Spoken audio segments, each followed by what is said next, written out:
Para finalizar, contamos con la presencia de Iñaki Alonso, arquitecto y fundador de SAT Arquitectura Triple Balance.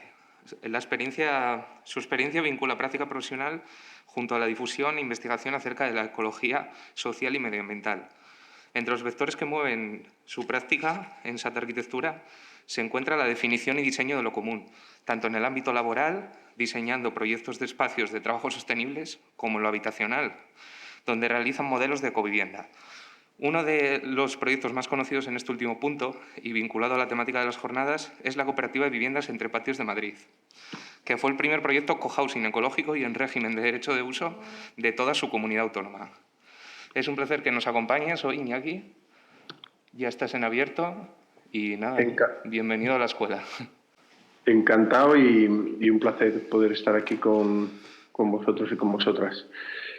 Y nada, mil gracias por invitarme. Bueno, estás aquí en el salón de actos y de manera paralela en YouTube, que ahora tenemos esa modalidad doble. Y nada, ¿puedes compartir el contenido o...? Sí, lo voy a compartir. Pues nada, os voy a compartir una presentación y os voy a compartir mi experiencia y mi trabajo en los últimos años y las diferentes iniciativas que he arrancado. Tengo una presentación, pero también voy a ir... no sé por qué, en medio y no. ¿Veis mi pantalla, no? Correcto, vale, sí que la vemos. Y si yo aquí me voy moviendo algunas páginas web y eso va saliendo, ¿no? Sí, se ve perfectamente. Vale. Vale, pues nada, lo que os decía, encantado de estar aquí y os voy a contar brevemente mi recorrido y mi experiencia en torno a la construcción sostenible, en las tres dimensiones de la construcción sostenible, ¿no? La social, la medioambiental y la ecológica, la económica. Yo arranqué el estudio hace 20 años, que es SAT, Triple Balance, es el estudio de arquitectura. Esto es lo y con la inquietud de investigar y desarrollar proyectos ecológicos durante la carrera, como estáis vosotros ahora, me tropecé con un libro que justo antes de ayer se cumplieron 50 años desde el momento que se escribió ese libro, que son Los límites del crecimiento. Es un libro que se encargó la ONU al Club de Roma para, bueno, de alguna manera repasar y valorar nuestro modelo de desarrollo, porque ya se estaba cuestionando que íbamos a tener problemas en el futuro con nuestro nivel de necesidades de materias primas, nivel de contaminación, nivel de necesidad de energía. Todo esto se planteó hace exactamente 50, 51 años y el 2 de marzo, es decir, hace 2 días, de 1972, se presentó el informe de los límites del crecimiento. Yo me tropecé con ese libro durante la carrera, en el año 95, y de alguna manera me enganchó mucho. Y cuando salí de la carrera en el año 98, dije, yo tengo que enfocar la construcción desde un punto de vista ecológico, ¿no?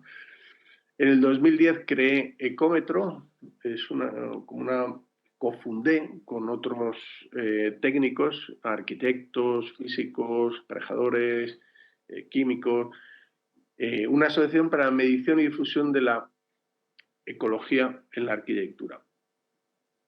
Y pues ahora hemos creado hace un par de años lo que llamamos Distrito Natural, que no sé por qué no sale, aquí está, que es una promotora de ecovivienda ecológica, porque veíamos que solo desde la arquitectura no podíamos afrontar la promoción de proyectos de ecología social y medioambiental. Y justo ayer terminamos una ampliación de capital para, para la promotora de Distrito Natural. Y al final tenemos estas tres estructuras, SAT, Ecómetro y Distrito Natural, desde las que afrontamos los nuevos retos o lo que entendemos como nuevos retos en la sociedad de hoy en día. Como os decía, este hito de los límites del crecimiento en el año 72 os voy a hacer una reflexión más teórica y bueno, de principios más generales para contaros cómo he llegado yo hasta aquí y por qué me estoy planteando las cosas desde hace mucho tiempo, desde esta perspectiva social y medioambiental, en la cual podemos coincidir en muchas cosas o no, cada uno al final se construye su argumentario, pero yo creo que es importante que vayamos compartiendo entre unos y otros los diferentes argumentarios de la situación actual para que en la medida que actuemos como arquitectos o intervengamos en la sociedad, lo hagamos con un grado de conciencia, ¿no? Entonces, me parece importante intercambiar estas impresiones e intercambiar el porqué, ¿no? El porqué y el para qué. ¿Por qué hacemos las cosas y para qué? ¿Hacia dónde queremos ir, ¿no? Entonces, esta primera parte va a ser un poquito más teórica y luego hay una segunda parte ya más práctica donde iré enfocando un proyecto que comentaba Manuel, que es Entre Patios, concretamente. Obviamente en 20 años hemos hecho muchos proyectos, pero este proyecto de Entre Patios de alguna manera engloba todo lo que vais a ver en la primera parte, toda la parte teórica, ¿no? Del por qué y el para qué, ¿no? Y ahí hemos conseguido meter prácticamente todo.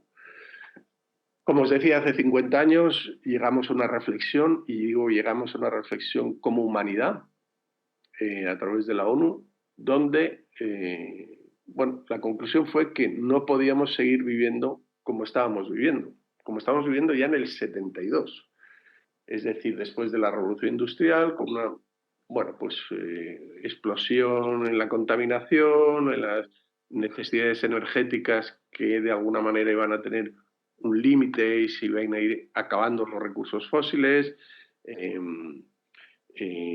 Y se iban a ir acabando muchos otros recursos a lo largo de nuestro proceso.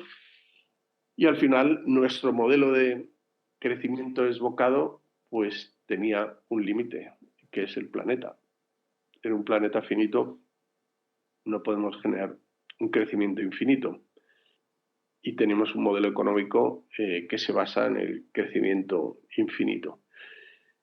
Ya de alguna manera puso el punto sobre las IES en el sentido de que había que tomar medidas, ¿no? Y esas medidas las tenemos que tomar todos como sociedad. En aquellos años hubo unos debates muy interesantes al respecto y de allí se sacó la conclusión de que no, que había que seguir como estábamos y a todo trapo. Hasta hoy, donde la ONU, otra vez en el 2015, dijo, esto no puede ser, sacó los Objetivos de Desarrollo Sostenible, que son 2015, también fue la primera vez que se consiguió llegar a un acuerdo entre todos los países, que es el Acuerdo de París, de cambio climático, y bueno, y una serie de hitos en aquellos años, que tampoco es hace mucho, hace 7 años, que han vuelto a poner este tema en candelero y, bueno, pues que están haciendo que tanto la sociedad como las instituciones, las normativas, las diferentes políticas empiecen a tomar medidas sobre la parte social y medioambiental, ¿no? Y además en un contexto donde vamos a pasar de 7.000 millones de personas a 9.000, 9.500 millones de personas en poco tiempo, con unas necesidades de materiales y en un contexto de un planeta finito. ¿Esto qué provoca? Que ya no nos queda más remedio que cambiar la mirada sobre el mundo. O sea, no tenemos vuelta de hoja. Ya nos dimos cuenta hace 50 años y ya planteamos que era absolutamente necesario. Hemos mirado para otro lado y bueno, hemos intentado seguir el desarrollo que arrastrábamos desde la revolución industrial, toda esta cultura de la energía barata del siglo XX, y no hacernos conscientes como sociedad de que bueno, pues la energía cada día va a ser un problema mayor ya se escribió hace mucho tiempo que va a generar guerras. Hoy en día tenemos guerras derivadas de la energía, de las necesidades energéticas de diferentes países y del control de la energía.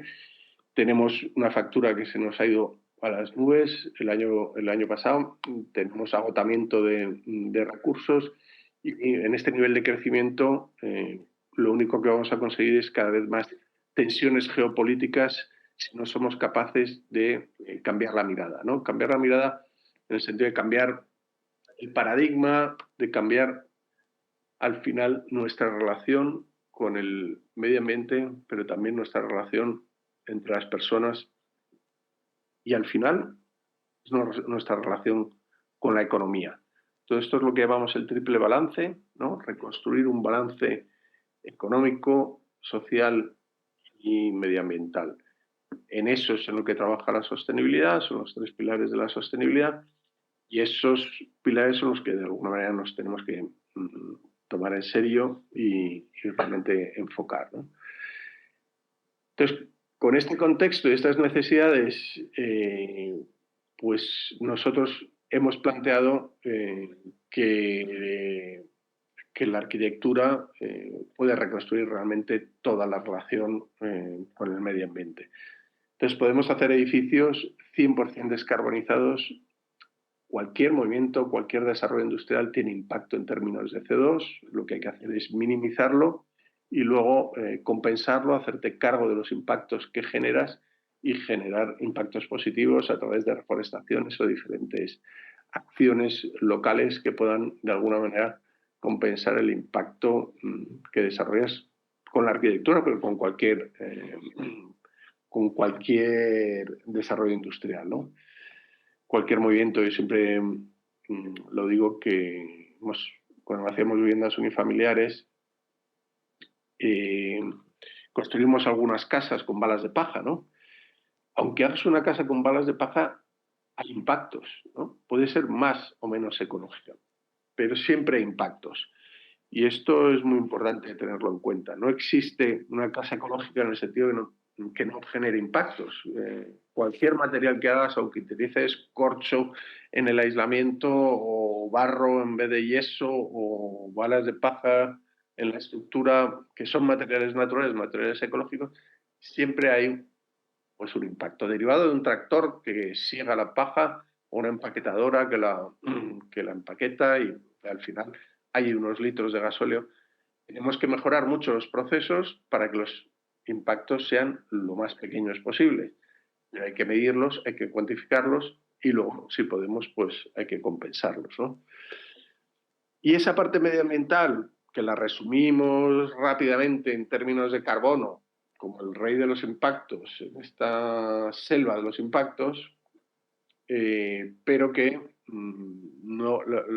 la problemática no es tan simplista como simplemente tener un problema con el carbono. Tenemos un problema con la pérdida de biodiversidad, estamos en la 6ª extinción masiva. Tenemos un problema con la capa de ozono que supimos resolver o afrontar hace unos años. Yo creo que es de las acciones que más rápido han tomado las riendas los países en el protocolo de Montreal en el año 84 y bueno, de lo que era un problemón, pues supimos atajarlo a tiempo, ¿no? Pero tenemos acidificación, tenemos excesos de plásticos, tenemos toxicidad, hay un montón de lo que se llaman categorías de impacto, ¿no? Entonces, bueno, hablamos de carbono en la necesidad de descarbonizar, porque ahora mismo la categoría de impacto del cambio climático es muy importante, pero no podemos perder de vista la visión compleja, y compleja en el sentido de amplia, de variable y de holística de nuestra relación con el medio ambiente, ¿no? Yo mi presentación voy a enfatizar más la parte medioambiental que la parte social, porque habéis tenido ya otras presentaciones sobre sistemas de participación y enfocadas más en la parte medioambiental. Pero para mí es tan importante reconstruir relaciones entre las personas como reconstruir la relación con el medio ambiente. Y obviamente reconstruir la relación o reinventar otra economía. que sería el tercer pilar. Y esa otra economía se está reinventando ya. Cada día tenemos una economía nueva que convive con nosotros, o diferentes adjetivos de la economía clásica. Habréis oído hablar de la economía verde, de la economía circular, de la economía azul de Gunter Pauli, o la economía rosquilla, o la economía feminista, o la economía... las nuevas economías lo que hacen es, de alguna manera, ponernos en situación que la economía clásica, tal y como la hemos aprendido y estudiado hasta ahora, en la perspectiva de maximización del beneficio nada más y olvidarte del resto de impactos que pueda generar una actividad humana, no funciona. Los impactos sociales y los impactos medioambientales están ahí y son demoledores, y tenemos que reconstruir una economía que tenga en cuenta todo esto. Pero eso sería otra clase, otra conferencia sobre la parte económica, ¿no? Igual que la social es otra conferencia en cómo la arquitectura tiene la capacidad de reconstruir relaciones entre las personas. Al final diseñamos espacios de encuentro, diseñamos edificios donde la gente vive. La gente puede vivir de una manera absolutamente individual, cada uno metido en su casa, y al final convertir a los edificios en almacenes de células independientes o unidades habitacionales independientes donde no hay conexión, donde la gente no se habla, no se ve, donde la gente se muere sola. Estamos en un contexto de aumento de la soledad que es exagerado. Vivimos cada día más juntos en las ciudades, más conectados con toda la tecnología, y el índice de soledad no para de subir.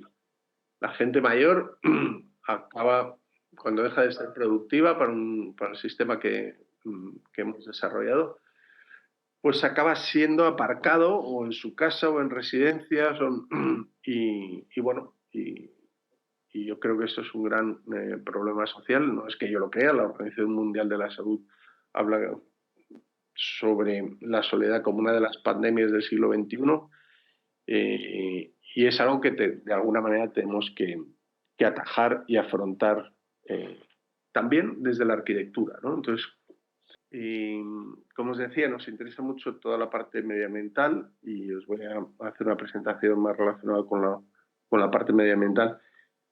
Espera, me he confundido. Pero tan importante como la parte medioambiental es la parte social, e incluso la parte económica, ¿no? Que eso daría pie a una clase, porque al final la economía es la que está de alguna manera definiendo todas nuestras maneras de hacer. Y si os dais cuenta, o para que conozcáis las posibilidades de que cambie todo esto y se intervenga en temas medioambientales en nuestra sociedad, ahora mismo vienen a través de normativas europeas basadas en sistemas de financiación y economía, como es la taxonomía europea. Y todo el debate que ha habido ahora sobre la taxonomía, sobre si el gas y la nuclear están dentro de la taxonomía europea y se entienden como energías renovables o no están, porque al final es la regulación que va a generar otro modelo económico, ¿no? Y que va a permitir unas inversiones en unos aspectos o en otros aspectos, ¿no? Entonces, bueno, yo creo que la parte económica es fundamental, entender la economía desde otro lugar. Por eso también nos hemos certificado como B Corp, que veis ahí abajo a la derecha. ¿Eso qué es? Es una certificación americana que certifica a empresas que están desarrollando una economía de triple impacto, de impacto social, medioambiental y económico, ¿no? Por eso fundamos también Sanas hace 8 años, que es una asociación empresarial de empresas triple balance, ¿no? Trabajan con el triple balance. Entonces, tanto la parte económica como la parte social son muy importantes, ¿no? Son claves para nosotros. Pero os voy a hablar sobre todo de la parte medioambiental. Por haceros un resumen de nuestro recorrido y por dónde hemos ido, pues en 2001 montamos SAT, que es como una oficina de arquitectura. Yo siempre digo que ha sido más un un laboratorio de investigación social y medioambiental en torno a la arquitectura que realmente un estudio de arquitectura como tal, ¿no? Pero bueno, hemos aprendido mucho, hemos trabajado mucho en una escala pequeña, en una vivienda unifamiliar. En 2010 montamos el ecómetro con muchos otros profesionales, llegó a haber hasta 80 profesionales en la asociación debatiendo sobre todos los aspectos que afectan a la arquitectura desde un punto de vista medioambiental, desde la calidad del aire, el gas radón, el impacto de la bioconstrucción, la bioclimática, el passive house, la ventilación cruzada, la iluminación, bueno, todos los aspectos que se pueden medir y cuantificar, ¿no? Y de ahí hemos sacado algunas herramientas de medición. Y en este 2022, pues ahora mismo estamos en la fase de consolidación de distrito natural. Entonces, tenemos estas tres patas o estas tres ejes, uno relacionado con la consultoría, otro con la arquitectura y otro con la promoción. Y bueno, la realidad que atacamos o la que afrontamos la resumimos en estos tres agentes, para nosotros devastadores. Uno es cambio climático. Tenemos la obligación de hacer edificios que no emitan 1 gramo de CO2. Llevamos haciéndolo desde el 2017. Hemos generado una certificación que se llama CO2 nulo y no se nos pasa por la cabeza ahora hacer edificios que emitan CO2 en su funcionamiento. Y en el proceso de construcción pues vamos buscando cómo minimizar sus impactos, ¿no? El otro problema que os comentaba es el tema de la soledad, cómo a través de la arquitectura podemos generar espacios que construyan relaciones y por otro lado es la salud. Vivimos en ciudades cada vez más contaminadas y podemos hacer edificios como estamos haciendo que limpian el aire, que limpian la calidad del aire que tenemos en las ciudades a través de sistemas de ventilación mecánica con recuperación de calor. Son sistemas sencillos con una serie de filtros y limpias el filtro cada 2 meses y te das cuenta realmente que tenemos un problemón, ¿no? Un problemón con la calidad del aire, pero también hay un problema con compuestos orgánicos volátiles, formaldehídos y otros elementos que metemos dentro de las viviendas. Recordad que hemos creado 100.000 sustancias químicas nuevas desde la revolución industrial, ¿no? Esto, pues obviamente nos afecta, ¿no? No todas son tóxicas, obviamente, ¿no? Habrá unas 15.000 sustancias tóxicas, pero estas tres partes, ¿no? Cambio climático, la parte medioambiental, la parte de soledad y la parte de salud en los espacios, son claves a la hora de afrontar la arquitectura, ¿no? Y podéis ver que está funcionando en este sentido la arquitectura y cada vez pues hay más iniciativas que hablan de todo esto. Y ya digo que no hay arquitecto que no sea sostenible, no hay político que no diga que no es sostenible, y ahora solo nos queda medir esa sostenibilidad y saber a dónde se llega, ¿no? Un edificio de este tipo, edificio verde, con incorporación de vegetación. Bueno, pues aquí hay que medir cuánto cuesta construir el edificio en términos de materialidad y de carbono asociado a esa materialidad, cuánto emite este edificio en su funcionamiento y luego cuánto es capaz de absorber este edificio en términos de CO2, ¿no? Porque ya empezamos a pensar los edificios como árboles, ¿no? Así lo llama Stefano Bonelli. Y se empiezan a pensar proyectos más innovadores en torno a la sostenibilidad. Pero esto es un proyecto de ciudad sostenible en China o ciudad inteligente verde. Se le empiezan a poner muchos matices, ¿no? Pero es que esto también se está vendiendo como un proyecto de urbanización verde porque todas las casas van con una alta producción de fotovoltaica y también te lo encuentras como una ciudad sostenible, ¿no? ¿Cuál es nuestra visión y en qué insistimos siempre? En que tenemos que salir de una visión un poquito reduccionista, donde afrontamos las cosas desde un lugar nada más, y tenemos que pasar, y el reto y lo que está ocurriendo ahora es una transformación hacia una visión compleja y una visión amplia, una visión holística. Esto es realmente lo que lleva pasando también 30 o 40 años, ¿no? Estamos pasando de un paradigma científico, un paradigma mecanicista que nos ha hecho evolucionar como sociedad en muchas cosas y aprender muchísimas cosas y desarrollar un montón de inventos científicos y de conocimiento, pero hemos perdido la visión del todo. Hemos perdido la visión completa, ¿no? Y eso es lo que está pasando ahora mismo con la Tierra. Hemos perdido la visión global y empezamos a tener unos problemas a nivel globales muy grandes, ¿no? Pues a la arquitectura le ha pasado prácticamente lo mismo, ¿no? Al urbanismo le ha pasado lo mismo con esta idea de la zonificación de las ciudades, y a la arquitectura pues lo mismo, porque la hemos afrontado desde las partes y no desde el todo.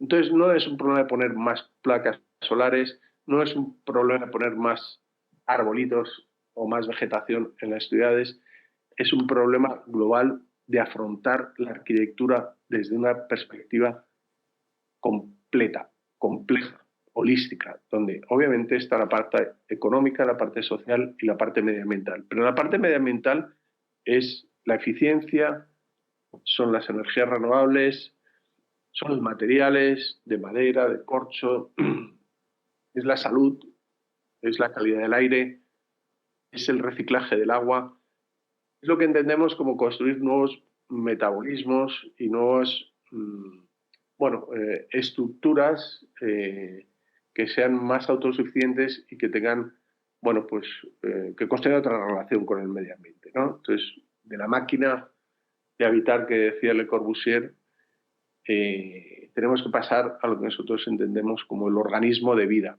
es decir, espacios que generen vida, que generen el menor nivel de impactos, ¿no?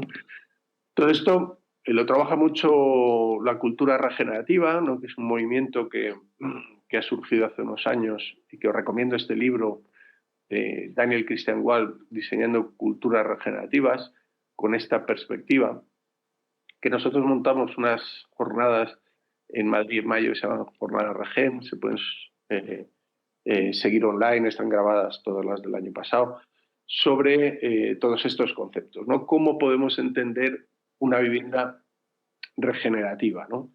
Que regenere estructuras sociales, que regenere relaciones entre las personas, que regenere la estructura con el medio ambiente y que regenere una visión de la economía diferente, ¿no? Y bueno, este cambio de paradigma, no del paradigma científico, ese paradigma mecanicista, donde era causa-efecto, para llegar aquí pues tengo que hacer estos pasos, estamos entrando pues en un paradigma un poquito más complejo. Lo que os decía antes de haber atacado todas las partes y haber analizado todas las partes nos ha hecho perder la visión del todo, ¿no? Yo pongo esta imagen de todo pixelado, pero que me parece muy clara en ese sentido, que hemos sabido analizar todas las partes pequeñitas de nuestros problemas, pero nos estamos encontrando con un problemón muy grande, ¿no? Y todo esto lo que estamos haciendo es afrontarlo a través del pensamiento sistémico, ¿no? Ya no es de un pensamiento puramente lineal, de un pensamiento mecanicista, sino intentar asimilarnos a lo que hace la naturaleza en sus diferentes versiones y entender la arquitectura como un sistema vivo, ¿no? Y para mí, desde el punto de vista teórico, esta es la clave fundamental. Pasar de un paradigma científico a un paradigma sistémico. Y esto es otras gafas, otra mirada y otra manera de afrontar el futuro, ¿no? Nos gusta hablar de ecología en vez de sostenibilidad, pero porque la ecología es esa parte de la biología, es una ciencia que mide las relaciones de los seres vivos entre sí y con el medio en el que viven, o sea, entre sí y el medio ambiente. Y es precisamente las relaciones lo que está ahora mismo en cuestión, ¿no? Las relaciones con el medio ambiente, las relaciones que establecemos entre nosotros como humanidad en un momento que cada vez somos más y empezamos a no caber y a no tener suficientes recursos a nuestro alcance, ¿no? Entonces, nos gusta hablar de relaciones. Aquí hay otro pequeño libro que lo podéis encontrar por internet, que es La ecosofía de Félix Guattari, que hablaba de las 3 relaciones, ¿no? La ecosofía social, medioambiental y subjetiva. Es decir, las relaciones de ecología medioambiental es la ecología clásica que conocemos, las relaciones con el medio ambiente. La ecología social, él hablaba de toda la relación entre las personas, y él hablaba de la ecología subjetiva, que al final es también esa relación con nosotros mismos. Si no hacemos ese cambio de paradigma, si no nos cambiamos las gafas para mirar el mundo, si no intentamos pues pensar las cosas desde otro lugar diferente para poder solucionarlas y no estar pensando en las mismas lógicas, que no es fácil, porque todos llevamos pues un histórico muy grande, y estamos hablando de un histórico de muchos cientos de años que estamos pensando de esta manera, y lo que estamos proponiendo es ahora pensar desde otros puntos de vista más sistémicos. Entonces no es fácil salir de la zona de confort y meterte en otra zona donde no sabes muy bien cómo va a funcionar, ¿no? Pero al final estamos hablando de reconstruir esta mirada entre el yo, este cambio, esta transformación en la mirada del mundo, que si no se cambia, si no cambiamos como personas, es difícil que cambiemos la ecología social y medioambiental, también es cierto. Podemos meterle muchos tintes verdes a cosas que hacemos, o tintes participativos, pero si no hay un cambio de mirada profunda en el yo, es difícil que... Y aquí se está produciendo en la sociedad. Entonces, cada vez hay más sesiones de coaching, sesiones de meditación, sesiones de transformación personal, sesiones de mil ramas y mil aspectos, ¿no? Pero al final lo que estamos reconstruyendo es esa relación entre el yo, todos y nosotras, ¿no? Y me diréis, ¿qué tiene que ver esto con la arquitectura? Pues todo, ¿vale? Porque la arquitectura la estamos afrontando en una nueva relación entre lo privado, lo común y lo público. Y esa reconstrucción de esa triple relación es fundamental. Nosotros entendemos la arquitectura desde 2 lugares: la parte física, que es el contenedor, el espacio, el edificio, el objeto que nos enseñan en la escuela y que tenemos que diseñar, y que nosotros llamamos el hardware, pero pues el contenedor, para entendernos, y el contenido, que son las personas que viven ahí, las relaciones que se construyen entre esas personas. Hay veces que puedes trabajar con ellas y hay otras veces que no, ¿no? Habéis visto esta mañana pues iniciativas de la COL con la Borda y otros proyectos que están llevando, los de Sosten Civic. Estos proyectos lo que hacen es construir relaciones con las personas. Muchas veces ya hay grupos, entonces los meten en un proceso participativo donde el grupo se empodera del edificio, toma decisiones y participa de la arquitectura.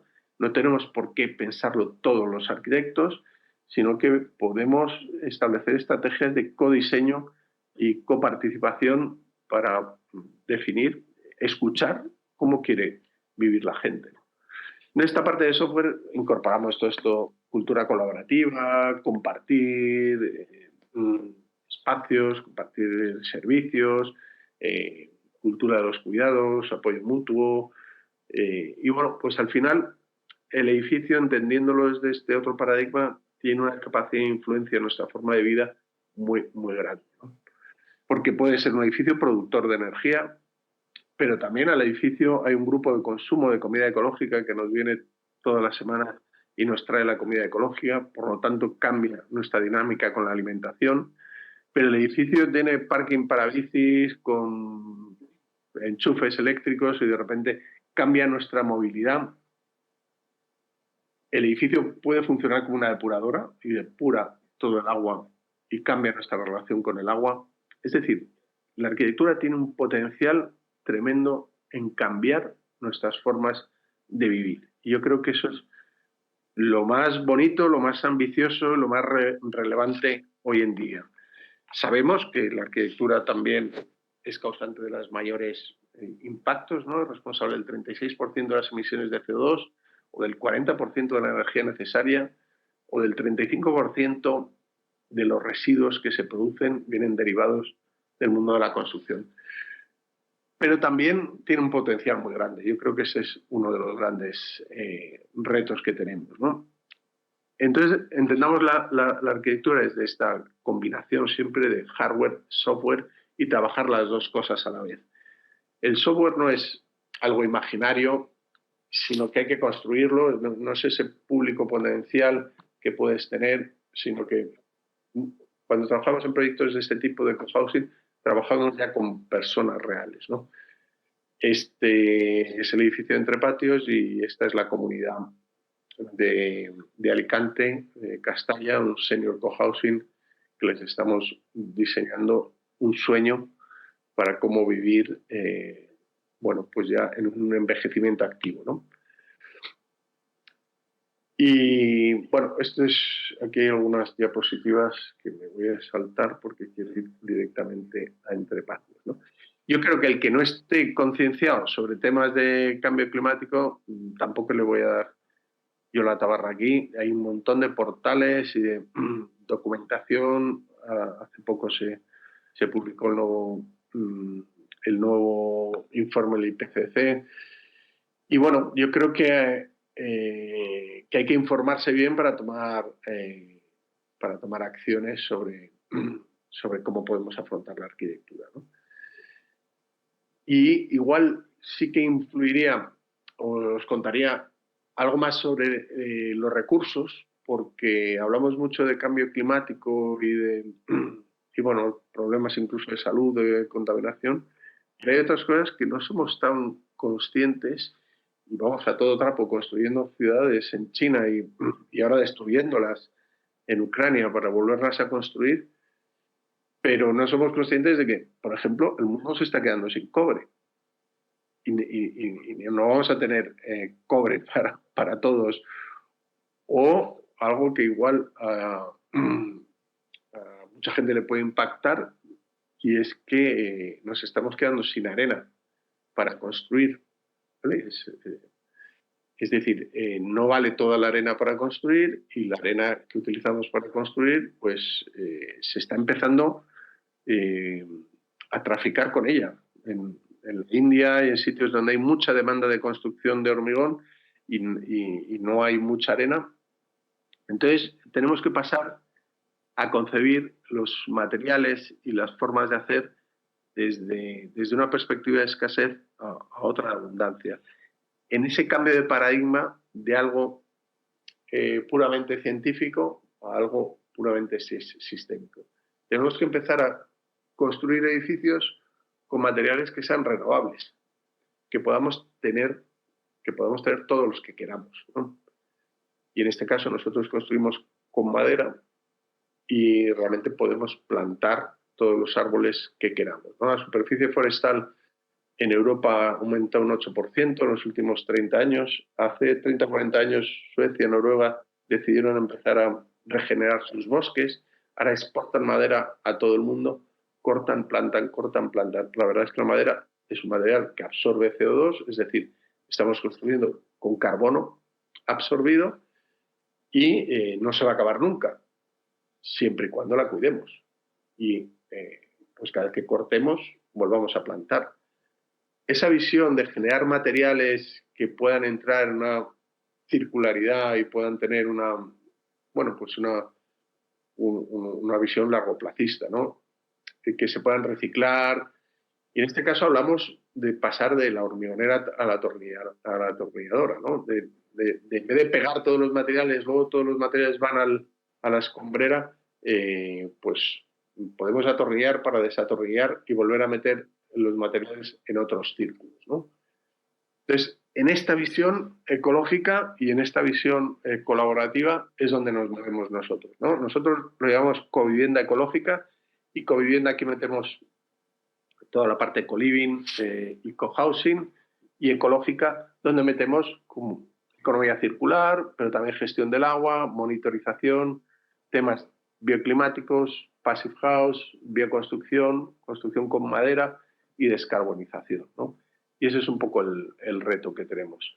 Ahora os quería contar cómo todas estas ideas que podéis decir, bueno, eso sí, es muy bonito, muy ambicioso, pero hay que bajarlo a tierra, ¿no? Luego se puede hacer, se puede pagar, no se puede pagar.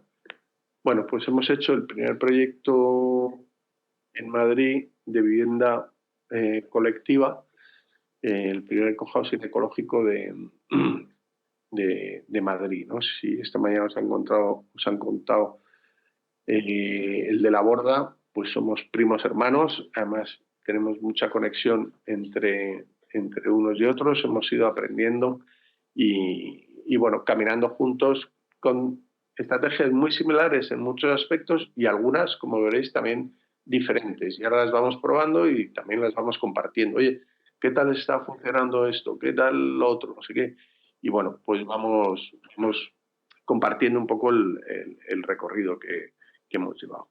Ese es el proyecto de Entre Patios Las Carolinas, es un cohousing, como os decía, ecológico en Madrid, que también ha sido premio europeo de vivienda colaborativa y también premio nacional Green Solution Awards por bajo carbón y premio verde de Latinoamérica. Es un proyecto que tiene 33 kilovatios de potencia instalada. Eso es, bueno, pues puede llegar a un 60 o un 70% de todo el consumo total. Lo estamos produciendo in situ. Yo no sé si ahora, bueno, lo puedo, porque una de las cosas que me tiene a mí muy enganchado también con todo esto de la medición y es poder monitorizar todo y poder saber cómo funcionan y cómo está funcionando todo el edificio, ¿no? Entonces, por ejemplo, esto es a tiempo de real, ¿no? Ahora el edificio, y hoy está nublado en Madrid. El edificio está produciendo 16 kilovatios, está consumiendo 12 y por lo tanto está inyectando a la red 4,86. Cuando sale el sol esto está en 22, 25 de producción. Es decir, podemos hacer edificios que sean productores de energía. Y esto es algo que nos tenemos que plantear. O sea, cada vez vamos a tener más problemas con energía. A ver qué pasa ahora este año con el gas de Rusia, que va a afectar sobre todo al norte de Europa, pero también nos afectará a nosotros en cuanto a precios, pero otra vez puede ser el gas de Marruecos o de Argelia, y luego ya acabarán agotándose, aunque la perspectiva sería más... no nos toque tan directamente a nosotros, 40, 50, 60 años, ¿no?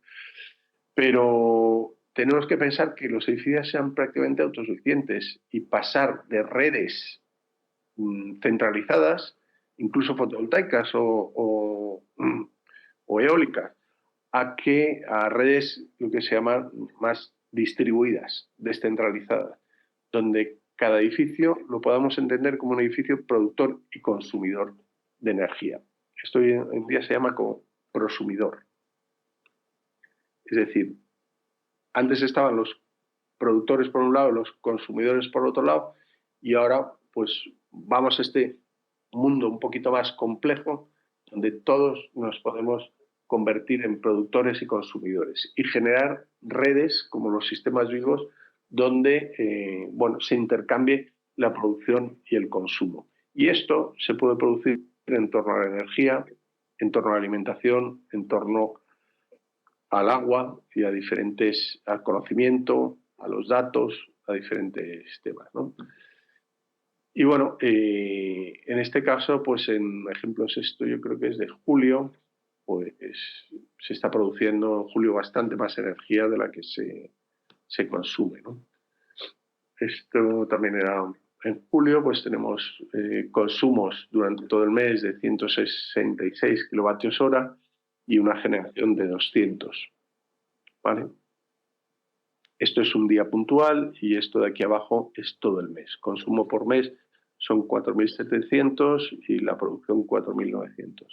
Y aquí hemos tenido 3 días que se cayó la planta, por lo tanto no hubo producción, ¿no? Pero es fundamental estar midiendo y estar haciendo un seguimiento, ¿no? Y que la gente que vive en el edificio también lo sepa, que sepa cuánto consume poner la calefacción, cuánto se está produciendo en cada momento y ser conscientes de los impactos y de lo que se genera o no se genera, ¿no?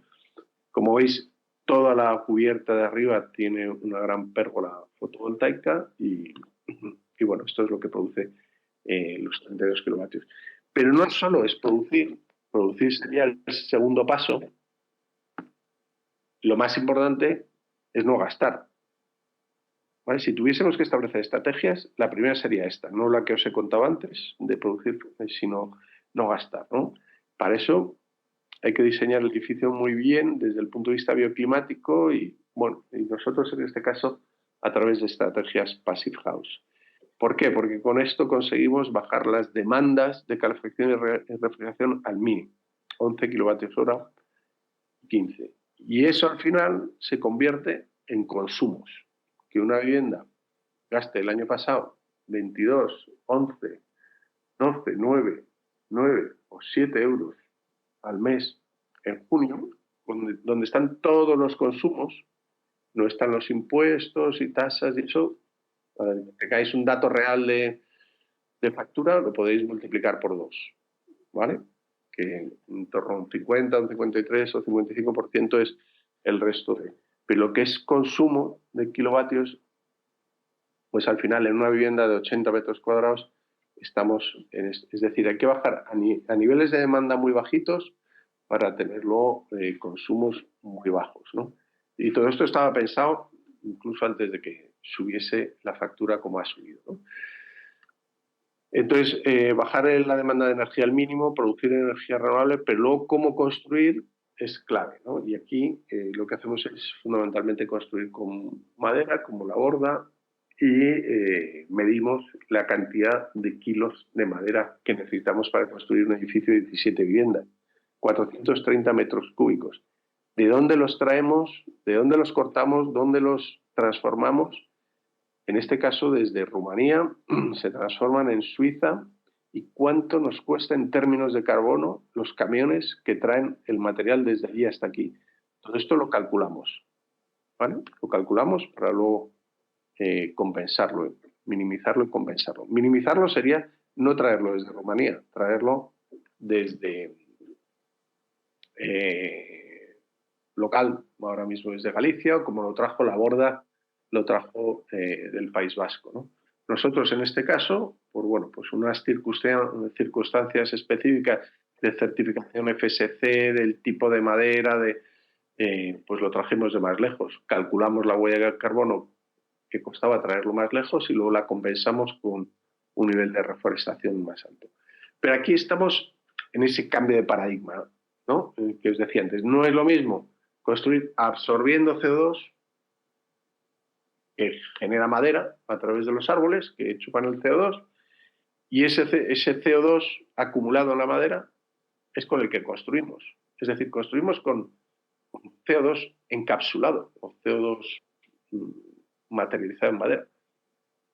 Y si construimos con hormigón, construimos emitiendo CO2, porque tenemos que extraer una piedra de la montaña, quemarla. Al quemarla estamos utilizando recursos fósiles, combustibles fósiles, que están emitiendo CO2 o gasóleo, gas o lo que necesitemos, energía, y a no ser de que en un futuro pues acabemos de desarrollar el hidrógeno, pero el hidrógeno verde producido con energías renovables y bueno, y al final hay que hacer comparativas de lo que se llama análisis de ciclo de vida, lo que es un sistema u otro, ¿no? Pero vamos, el cambio de paradigma es fundamental.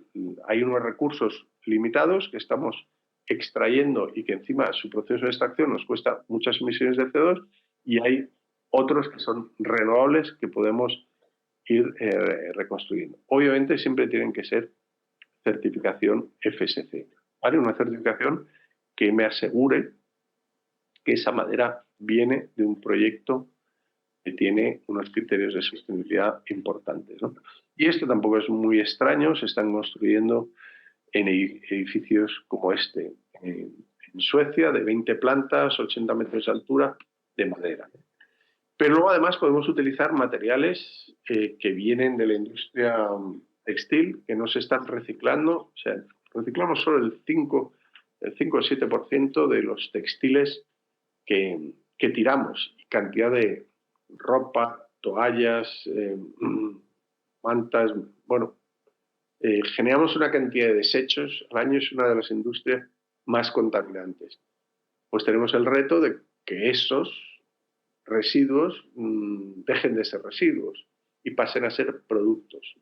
Y a través de esto, pues construimos mantas que bueno, funcionan de aislamiento en los edificios, ¿no?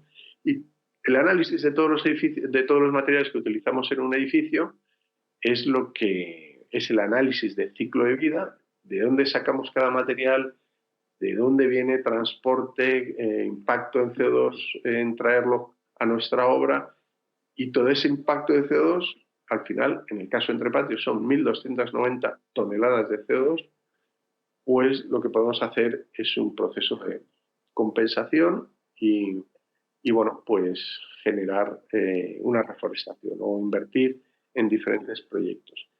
Este tema de la compensación es muy delicado porque desde el punto de vista de la industria se está utilizando, bueno, como un greenwashing para lavarte la cara y, bueno, seguir contaminando. Es como se puede convertir en una cierta licencia para contaminar. Bueno, yo sigo contaminando, total, luego pago tanta compensación de CO2 y entonces es muy perverso el sistema, ¿no? Nuestra posición es que hay que minimizar, es decir, intenta contaminar lo mínimo posible y el resto hazte cargo de lo que has contaminado y genera un programa de reforestación. Y si puede ser local, pues mejor. Aquí lo que hacemos es juntar toda esta parte social con una parte medioambiental.